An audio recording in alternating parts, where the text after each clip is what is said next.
কারবালার জমিনে হাসনাইনে কারিমাইনের উপর তলোয়ারি চালানোর পরে যুদ্ধ বিজয় লাভ করেছে, এই জালেমরা নর্তকী নাচিয়েছিল। নাউজুবিল্লাহ বলেন না।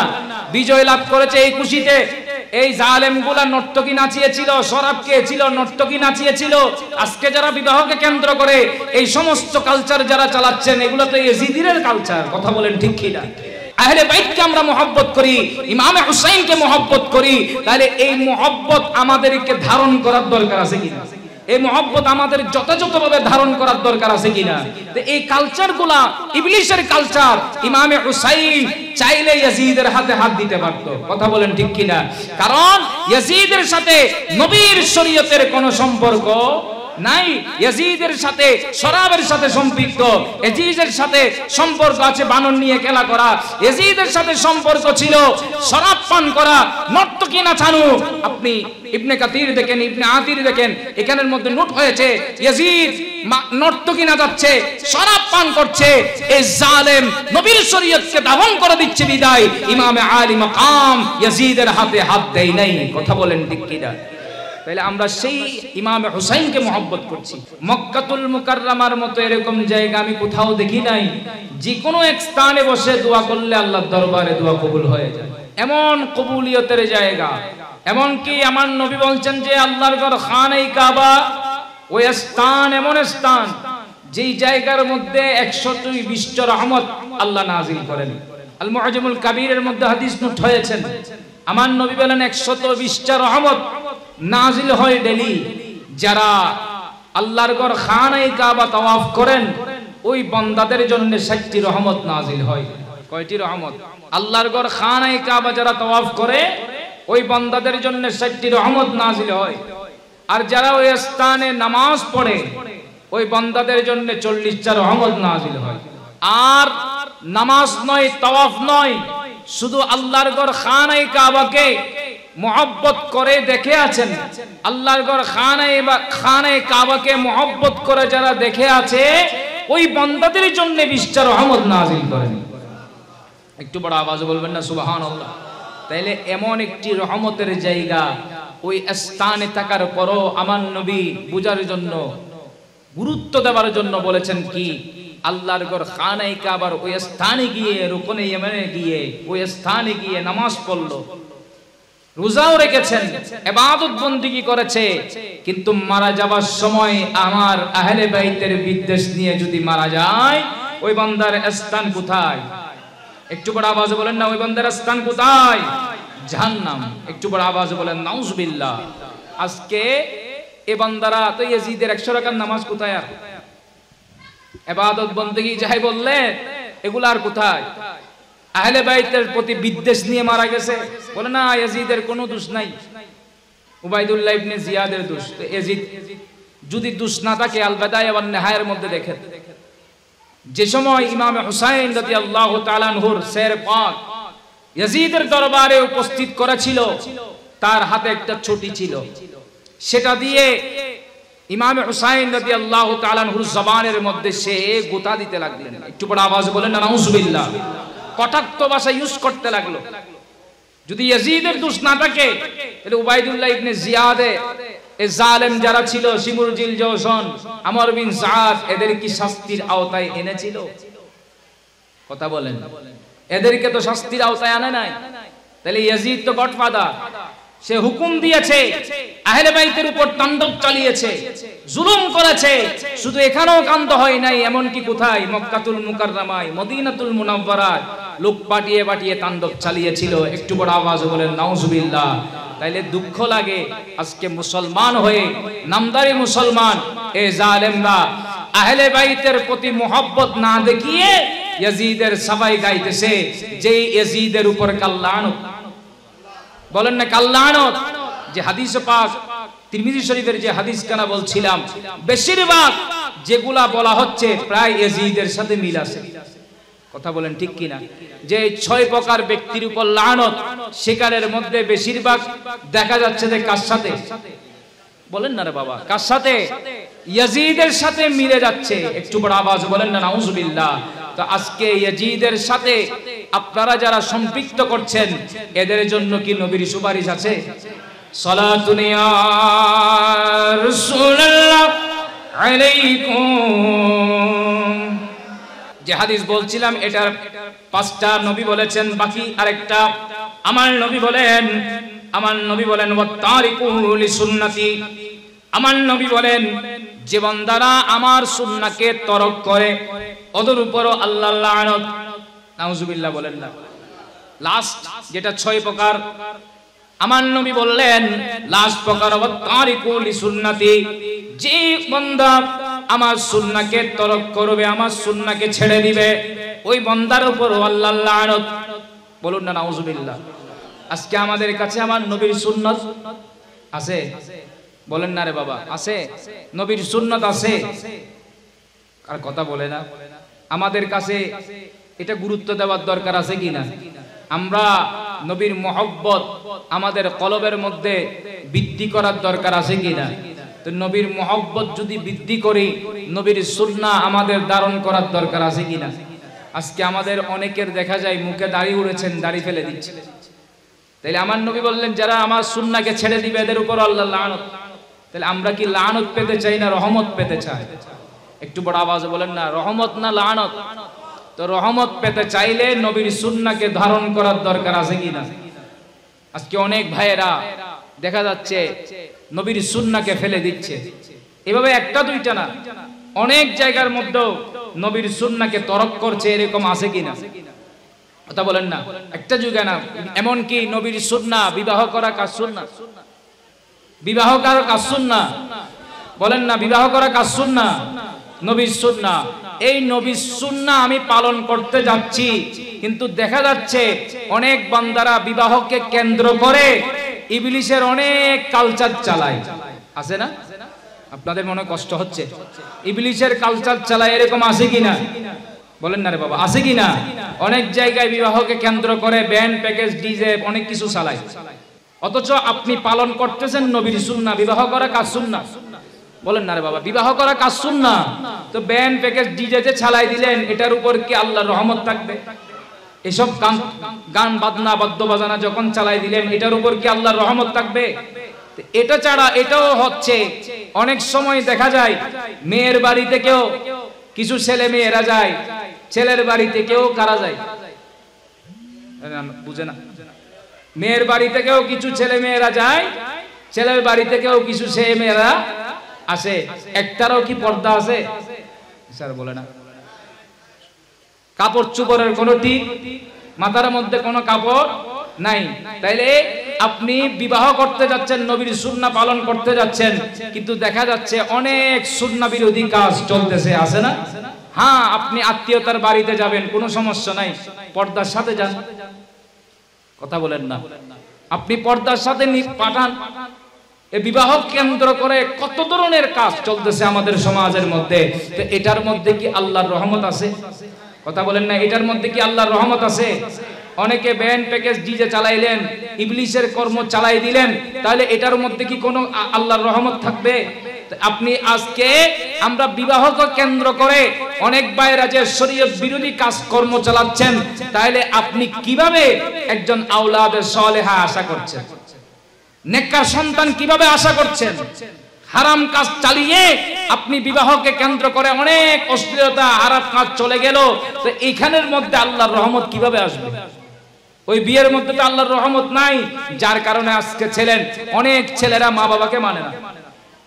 কথা বলেন, আমার কথায় আপনারা মনে কষ্ট আনতেছেন?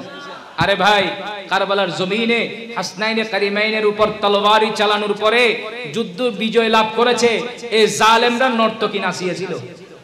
নাউজুবিল্লাহ বলেন না। বিজয় লাভ করেছে এই খুশিতে, এই জালেমগুলা নর্তকী নাচিয়েছিল, শরাব খেয়েছিল, নর্তকী নাচিয়েছিল। আজকে যারা বিবাহকে কেন্দ্র করে এই সমস্ত কালচার যারা চালাচ্ছেন, এগুলো তো ইয়েজিদের কালচার। কথা বলেন ঠিক কি না? তো আমরা ইমামে আহলে বাইতকে আমরা মহব্বত করি, ইমামে হুসাইনকে মহব্বত করি, তাহলে এই মহব্বত আমাদেরকে ধারণ করার দরকার আছে কিনা? এই মহব্বত আমাদের যথাযথভাবে ধারণ করার দরকার আছে কিনা? তো এই কালচারগুলা ইবলিসের কালচার। ইমামে হুসাইন চাইলে ইয়াজিদের হাতে হাত দিতে পারতো। কথা বলেন ঠিক কিনা? কারণ ইয়াজিদের সাথে নবীর শরীয়তের কোনো সম্পর্ক নাই। ইয়াজিদের সাথে শরাবের সাথে সম্পৃক্ত, ইয়াজিদের সাথে সম্পর্ক আছে বানর নিয়ে খেলা করা, ইয়াজিদের সাথে সম্পর্ক ছিল শরাব পান করা, নর্তকী নাচানো।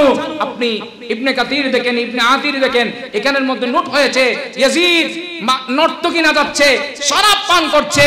এই জালেম নবীর শরীয়তকে দাফন করে দিচ্ছে বিদায় ইমামে আলী মাকাম ইয়াজিদের হাতে হাত দেয় নাই। কথা বলেন ঠিক কিনা? তাহলে আমরা সেই ইমামে হুসাইনকে মহব্বত করছি।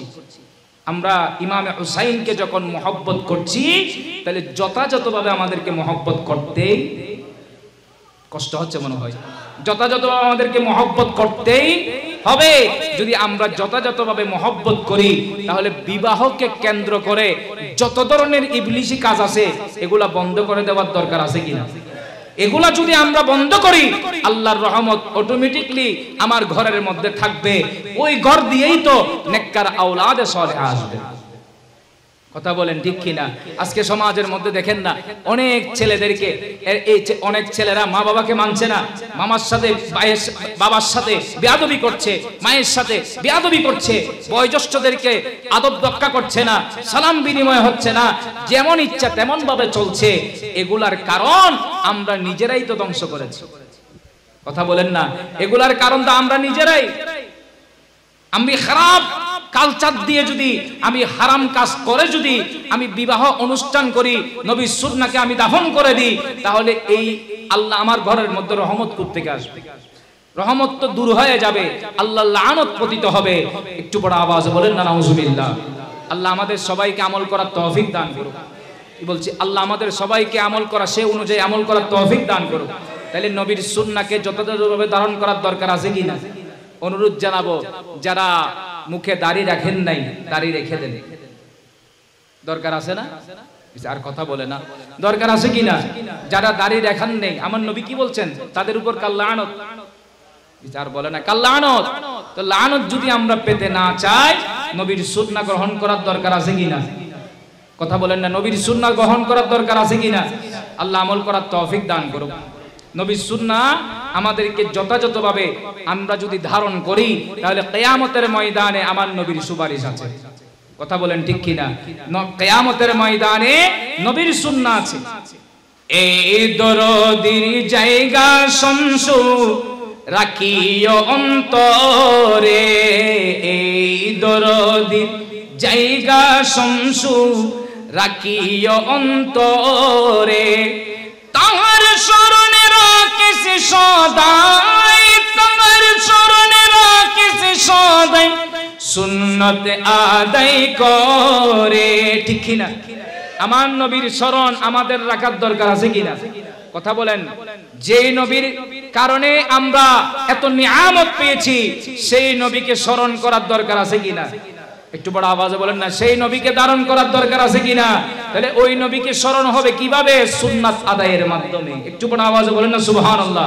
তার শরণে রাখিস সদাই, তার শরণে রাখিস সদাই, সুন্নাত আদায় করে, মুনকার নাকিরের আগে যাবেন যে কবরে, এমন এমন এই দরদি মদিনা শহরে, সালাতুন ইয়া রাসূলুল্লাহ আলাইকুম। কি বলছিলাম? তাহলে নবীর হুব্বে মুস্তাফা আমাদের কলবের মধ্যে ধারণ করার দরকার আছে না? আল্লাহ আমাদের সবাইকে আমল করা চলার তৌফিক দান করুক। কি বলছিলাম? আহলে বাইতের মহব্বত আমাদের কলবের মধ্যে বৃদ্ধি করার আল্লাহ সেই তৌফিক দান করুক। সবাই বলুন আমিন। তো যে কথা বলতে চাচ্ছিলাম, এই আহলে বাইতের ফজাইল বৃদ্ধি করেছেন কে? একটু বড় আওয়াজে বলেন না। আহলে বাইতের শান মান মর্যাদা বৃদ্ধি করেছেন কে? আল্লাহ আহলে বাইতের শান বৃদ্ধি করেছেন। একটু বড় আওয়াজে বলেন না সুবহানাল্লাহ। আহলে বাইতের শান বাড়িয়েছেন আল্লাহ। কথা বলেন ঠিক কিনা? শুধু তাই নয়, এমন কি আমার আল্লাহ বলছেন, ইন্নামা ইউরিদুল্লাহু লিইউযহিবা আনকুমুর রিজসা আহলাল বাইতি ওয়া ইউতাহহিরাকুম তাতহীরা। রব্বুল আলামিন আমার আল্লাহ ইরশাদ করতে লাগলেন, ইন্নামা ইউরিদুল্লাহ, নিশ্চয় আমি রব্বুল আলামিনের ইচ্ছা।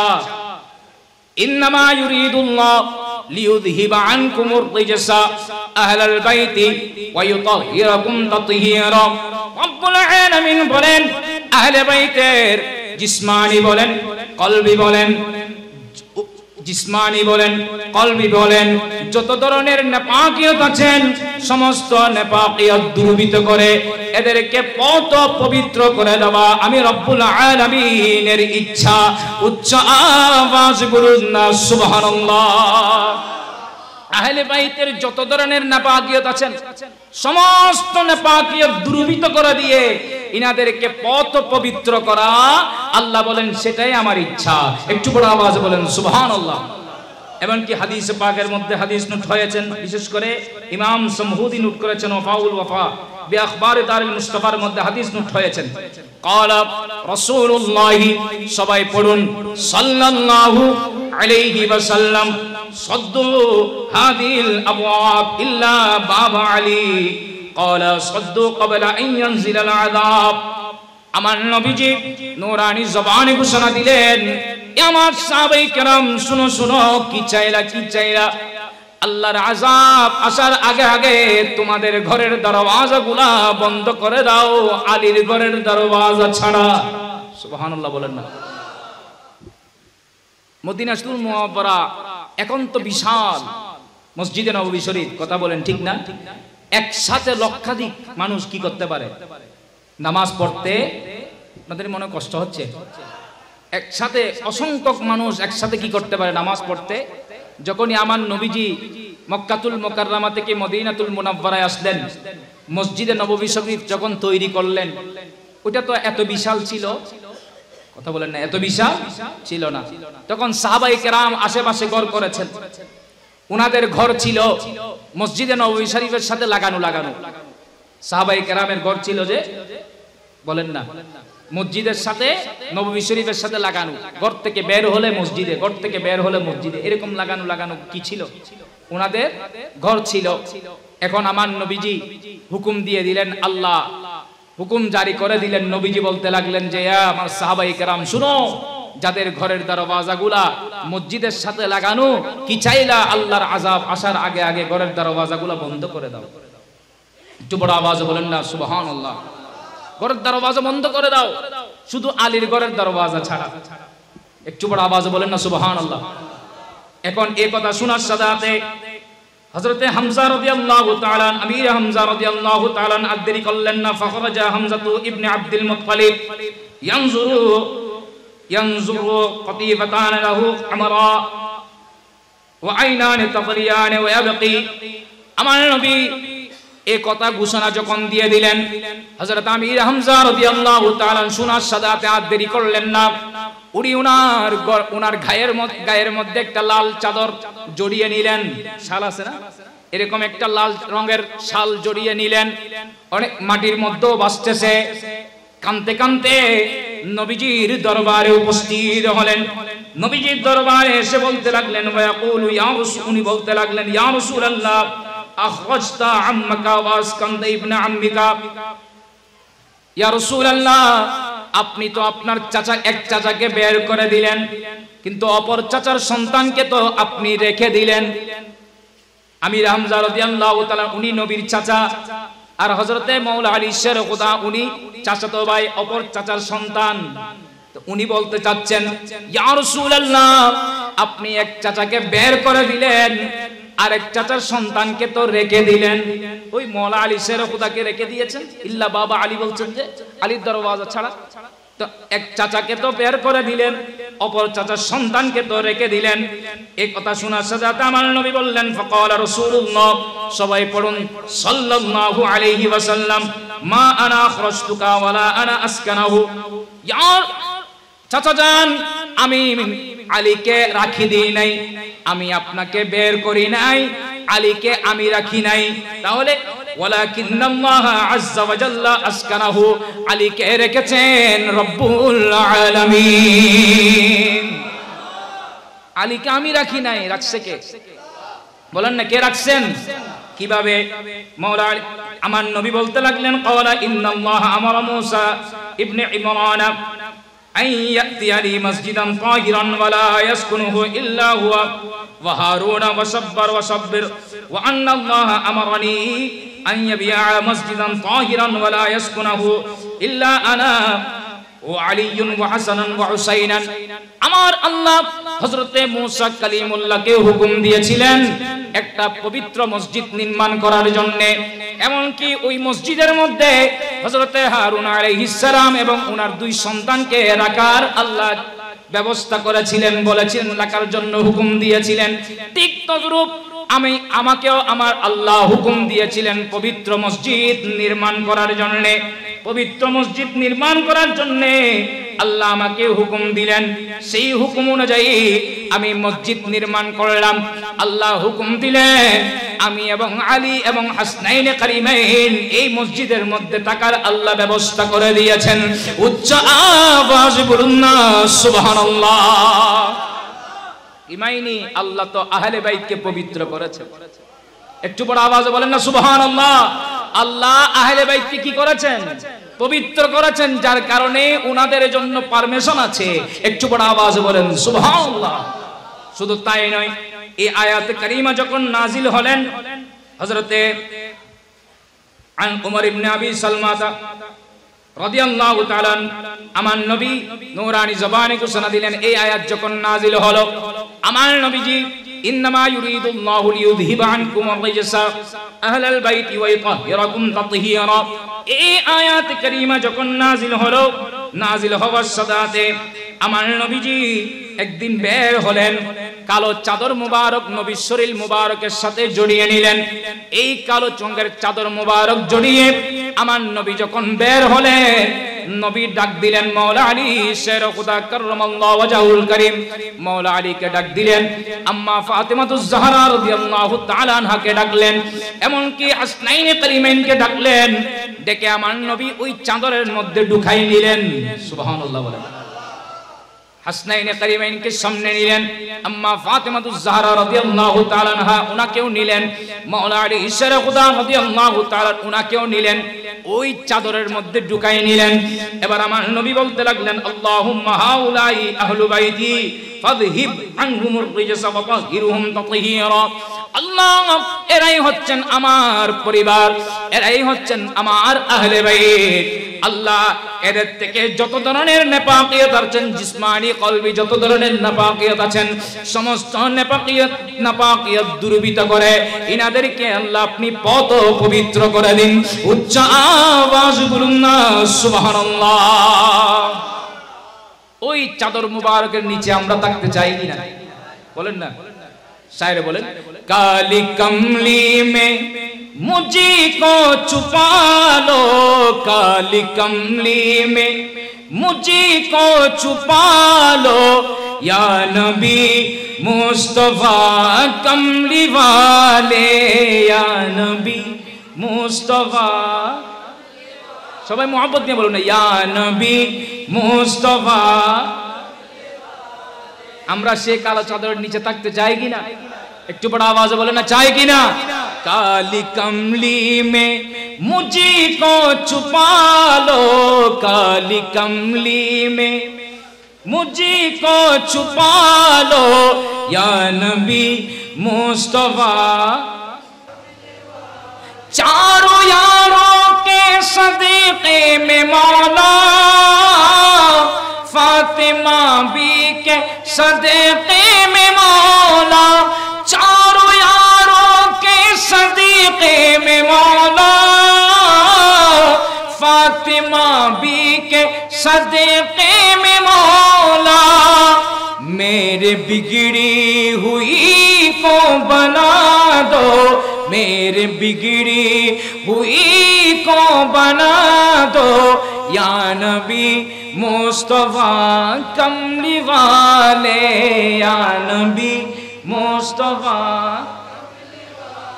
কিয়ামতের ময়দানে আমার নবীর সেই চাদরের নিচে থাকতে চাই কিনা আলা হযরত আজিমুল বারকাত শাহ আহমদ রেজা খান ফাজল বল্লভী রাহমাতুল্লাহ আলাইহি বলেন আমরা দুনিয়ায় নয় আমি রেজা এই দুনিয়ার বুকে নবীর শান মান নিয়ে আমি এখানে বলছি না শুধু কিয়ামতের কিয়ামতের ময়দানেও আমার নবীজির লেবায়ে হামদের নিচেও আমি রাজার জবান চলতেই থাকবে। সবাব চলে कि बाग पले वो फूल खिले के दिल वो बने सबाब चले कि बाग पले वो फूल खिले के दिल वो बने लीवा के तले तना में खुले लीवा के तले सना में खुले रज़ा की जुबान तुम्हारे लिए ज़मीन व ज़मा तुम्हारे लिए मकीन व मकान चुनीन व चुना तुम्हारे लिए बने दो जहां मोहब्बत नहीं बोलना बने दो जहां दहे में जुबान तुम्हारे लिए बदन में है जान तुम्हारे लिए दहे में जुबान तुम्हारे लिए बदन में है जान तुम्हारे लिए हम आए हैं तुम्हारे लिए हम आए हैं तुम्हारे लिए उठे भी वहां तुम्हारे लिए बोलूं ना सुबहानाल्लाह। আলা হযরত বলেন ইয়া রাসূলুল্লাহ আমাদের জবান আপনারই জন্য, আমাদের দেহে যে যা আছে সেটাও আপনার জন্য, আমরা দুনিয়ায় আসছি আপনার জন্য, কিয়ামতের ময়দানে উঠবো ইয়া রাসূলুল্লাহ আপনারই জন্য। তো রাজনৈতিক কারণে গেলে ইমাম হুসাইন তো মদিনাবাসীর মধ্যে মক্কাতুল মুকাররমার মধ্যে অনেক যুবক মানুষ ছিলেন, কথা বলেন ছিলেন কিনা? উনাদের কেন নিয়ে যাবে, উনার পরিবার কেন নিয়ে গেলেন? আর যাওয়ার সময় তো অস্ত্র শস্ত্র সেরকম কিছু নিয়ে যাবে, ওনাদের কাছে তেমন অস্ত্রও ছিল না, তেমন কিছুই ছিল না, যুদ্ধের তেমন সরঞ্জামও ছিল না, মানুষ ছিলেন অল্প, চাইলে তো ব্যাপক মানুষ নিতে পারতেন, 400-500 মানুষ কমপক্ষে নিতে পারতেন, কথা বলেন ঠিক কিনা? যদি রাজনৈতিক কারণে যেত তাহলে ইমাম হুসাইন রাদিয়াল্লাহু তাআলা চাইলে তো 400-500 মানুষ ওনার পরিবার নিতেন না, আহলে বাইতের সদস্যদেরকে নিতেন না, ওনাকে তো নেওয়া হয়েছিল দাওয়াত দিয়ে, কথা বলেন ঠিক কিনা? আর এই জালেমরা বলছে না ইমাম হুসাইন নাকি রাজনৈতিক কারণে গেছে, একটু বড় আওয়াজে বলেন না নাউজুবিল্লাহ। অথচ ইমাম হুসাইনকে দাওয়াত দিয়েই নিয়ে গিয়েছিলেন। मुझे कूफा वालो मुसाफिर न समझो मैं आया नहीं हूँ बुलाया गया हूँ मैं आया नहीं हूँ बुलाया गया हूँ, কথা বলেন ঠিক কি না? আমি আসি নাই, আমাকে দাওয়াত দিয়ে এনেছে, কথা বলেন ঠিক কি না?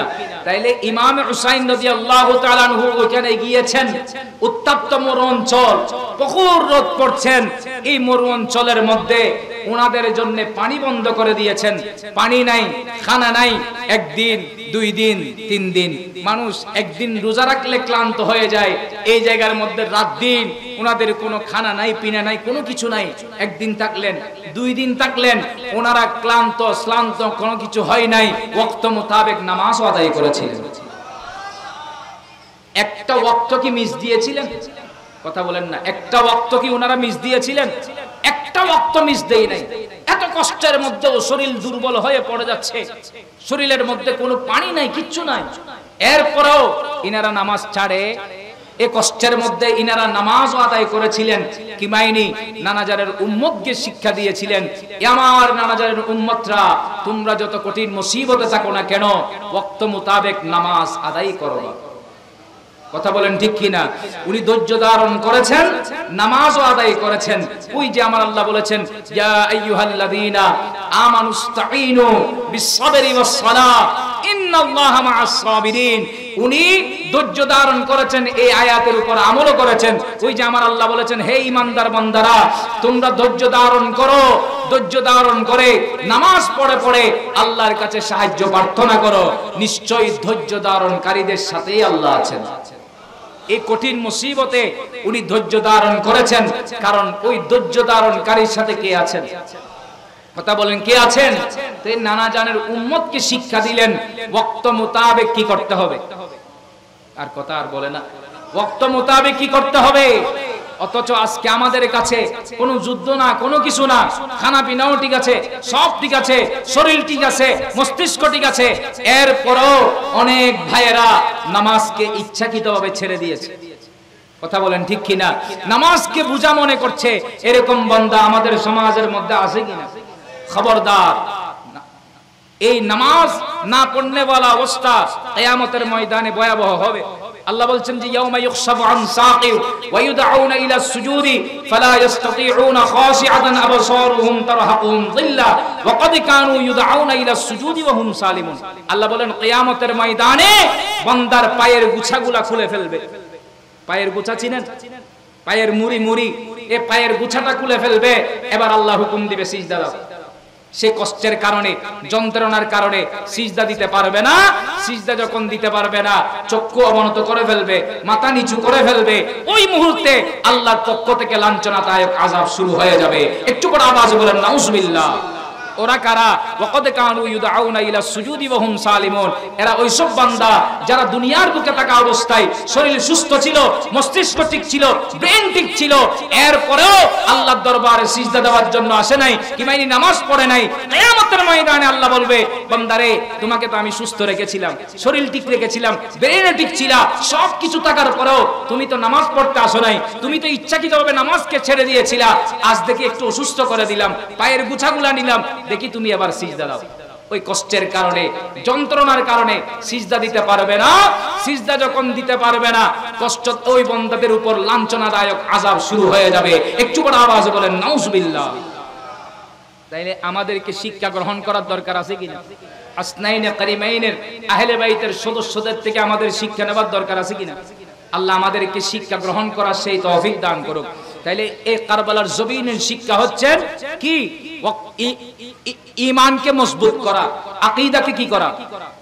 কথা বলেন না রে বাবা। আকীদাকে কি করা? মজবুত করা। আকীদা ঠিক রেখে ওয়াক্ত মোতাবেক নামাজ আদায় করা। কথা বলেন। তাইলে এই মুহাব্বত আমাদের অন্তরে ধারণ করার দরকার আছে কিনা? বদ আকীদার সাথে কখনো হাত মিলানো যাবে?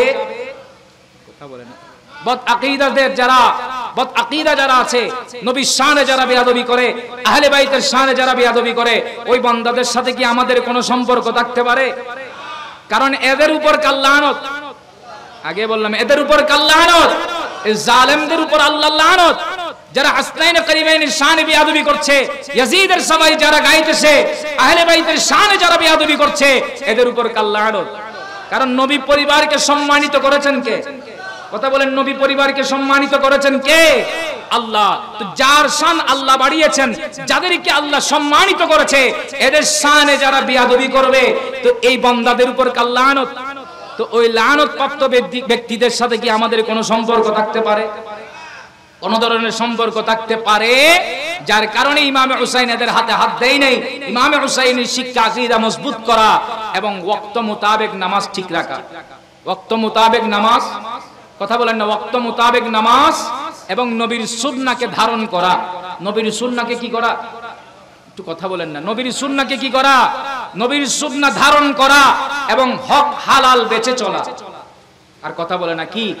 হক হালাল, কথা বলে না, হক হালাল শরীয়ত বিরোধী কর্মকাণ্ডের সাথে কি জড়িত হতে পারবে? কথা বলেন, শরীয়ত বিরোধী কর্মকাণ্ডের সাথে কি জড়িত হতে পারবে?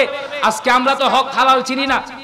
হালাল কোনটা, হারাম কোনটা, সেটা আমরা যাচাই বাছাই করি না। আমরা হালাল হলেও গ্রহণ করি, হারাম হলেও গ্রহণ করি। কথা বলেন, আজকে সমাজের মধ্যে সুদের লেনদেন আছে কিনা? আর কথা বলে না, সুদের সাথে লেনদেন আছে কিনা? অনেক বান্দারা, অনেকে আজকে বিভিন্ন সমিতি নাম দিয়ে এই সুদের লেনদেনের মধ্যে জড়িত আছে। কথা বলেন আছে কিনা? এই হারাম কাজের সাথে জড়িত আছে, অথচ আমার আল্লাহ এদেরকে সাবধান করে দিয়েছেন, ইয়া আইয়ুহাল্লাযীনা আমানু ইত্তাকুল্লাহ, হে ঈমানদার বান্দারা আল্লাহকে ভয় করো, ইত্তাকুল্লাহ ওয়া যারু মা বাকিয়া মিনার রিবা, হে আমার ঈমানদার বান্দা যারা, মুমিন বান্দা যারা, খবরদার খবরদার যারা সুদে লেনদেন করছো, কি চাইলা তাড়াতাড়ি ফিরে আসো, ওয়া যারু মা বাকিয়া মিনার রিবা, রিবার সাথে যারা সম্পৃক্ত আছো, সুদের সাথে যারা জড়িত আছো, সুদে লেনদেনের সাথে যারা জড়িত আছো, সেখান থেকে কি চাইলা ফিরে আসো, ফিরে আসো। ওয়া যারু মা বাকিয়া মিনার রিবা ইন কুনতুম মুমিনিন, যদি তোমরা নিজেদেরকে ঈমানদার মনে করো, যদি তোমাদেরকে কি মনে করো, নিজেদেরকে ঈমানদার মনে করো।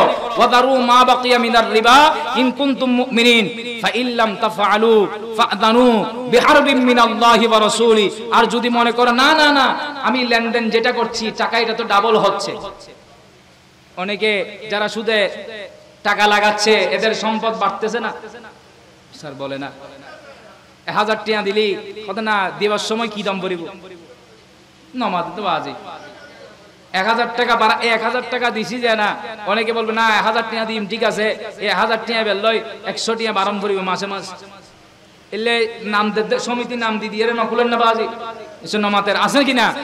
আমার আল্লাহ বলছেন যে ফাইল্লাম তাফআলু ফাআযানু, তুমি মনে মজা মনে করে করে যদি ফিরে না আসো, ফাইল্লাম তাফআলু ফাআযানু বিহারবিন মিনাল্লাহি ওয়া রাসূলি, তোমার বিরুদ্ধে আমি আল্লাহ এবং আমার রাসূল তোমার বিরুদ্ধে যুদ্ধ ঘোষণা করলাম। একটু বড় আওয়াজে বলেন না নাউযুবিল্লাহ।